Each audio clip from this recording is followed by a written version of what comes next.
Nifty stuff. Anticipation here and the feel once again. Little flick. Yeah. Flat. Peak of the bounce. I reckon. You Yeah, got that? I got it. Let's go. Cool. Superb bit of invention from Kyrgios there, and it does seem often like Stan is on the receiving end of these Kyrgios shots. That big slap is against him as well. It's almost as if they don't like him. Yes. Yeah. Maybe. Maybe. Yeah. So we've got Kyrgios in a. Is he defending? Well, don't know. That's what's interesting, and that's what makes this shot so difficult. We are obviously going to try and recreate it, looking for a couple of things when you watch the clip through. Definitely takes the ball on the peak of the bounce. Nice flat contact through it. And we're looking at the court position. Wawrinka's well into the court, whipping a forehand cross court.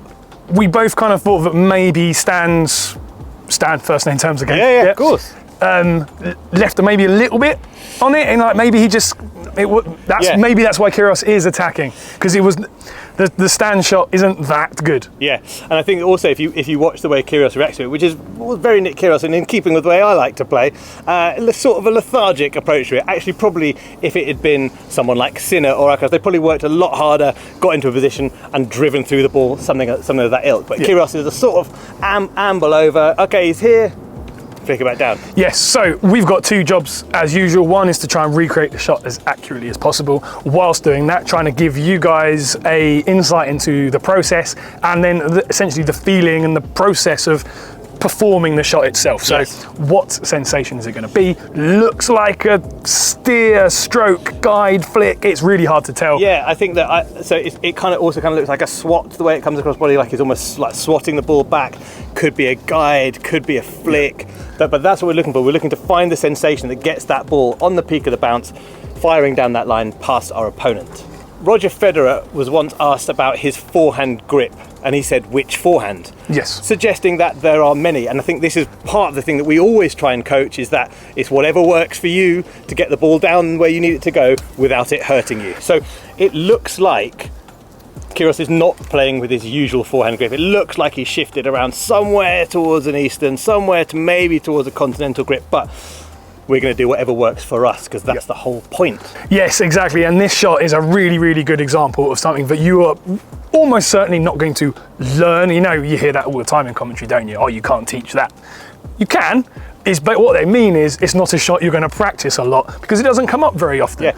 When it does, you've got to be ready to be creative, to be inventive, to problem solve on the fly, something that Nick Kyrgios is very, very good at. Yes, and why we love him. Yes, and partly, and this is kind of, it's a blessing and a curse for him, I think, you know, going to Ben on Nick Kyrgios for 30 seconds now, is that because he's so creative, because he's so inventive, he can therefore afford to play a little bit more casually, a little bit more lazily, it might look like, but essentially he's saying, oh, I don't need to work that hard because I'll just make something up as I go along. Yes. So the criticisms against Nick Kyrgios, which we don't really like, are kind of born out of this idea that he'll just make it up, he'll figure it out, which is exactly what this shot is and what we're going to try and do for you guys. Absolutely. The one thing we do know for sure is that he is moving sideways at pace. He is taking the ball on its peak. And he's obviously trying to just slide that ball down the line past the approaching Stan, who, as Josh pointed out, shouldn't have approached cross court.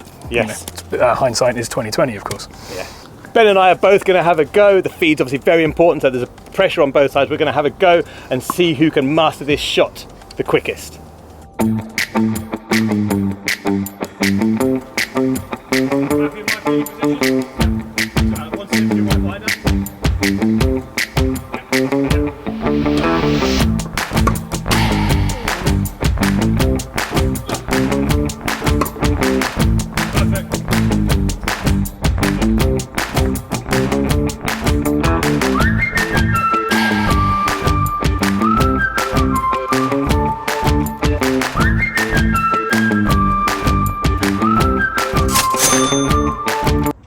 I'm in a bit of trouble here, I think.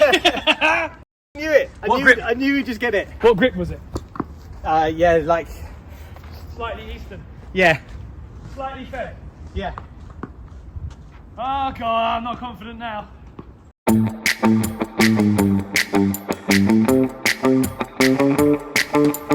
Oh, it's tough.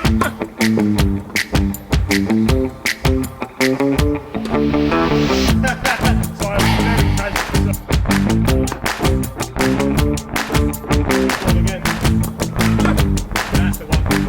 That was too easy. That was inside the singles line.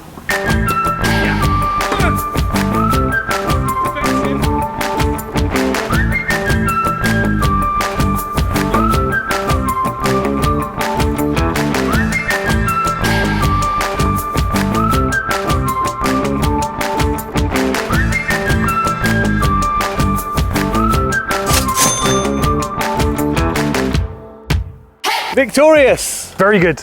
Yeah. Very good. It was funny, we talked about it for a long time, and we did think for a while we're not going to be able to do this. This is not the feed's too tricky. It's very hard to recreate the moment. Blah blah blah.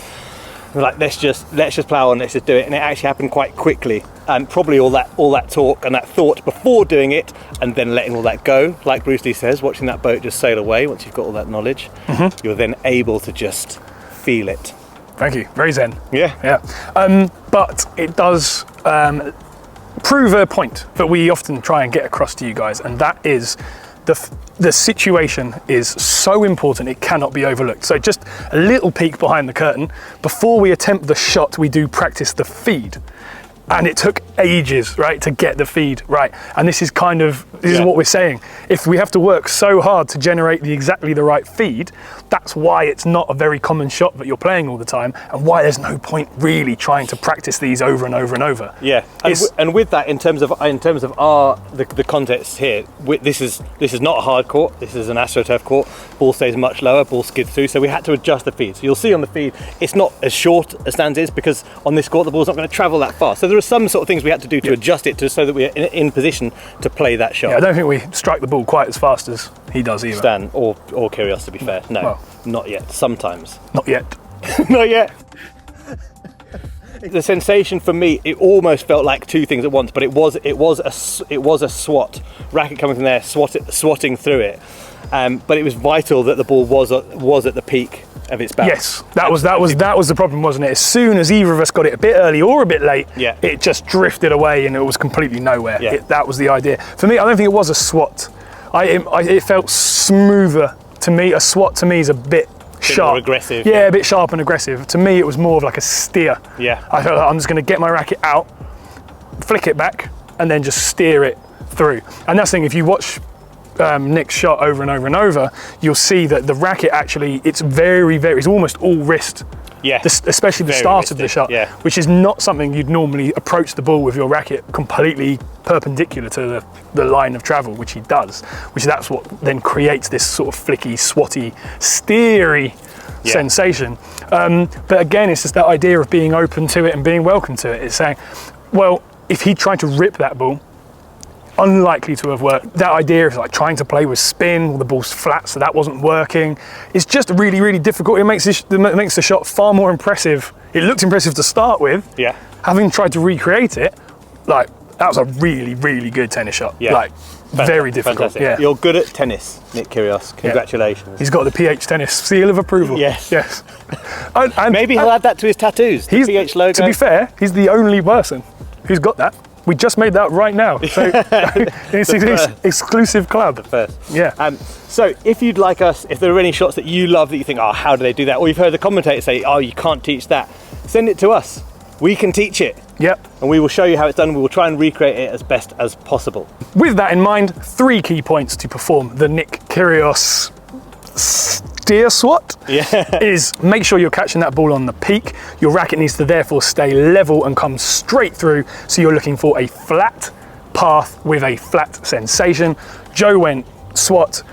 To me, it was more of a steer, and again, it's just being open and ready and not preloading a decision just because you feel like you should. It's get across there, get the racket behind the ball, see what happens next. Subscribe to the channel, follow us on Instagram, and you'll never miss a thing from PH Tennis.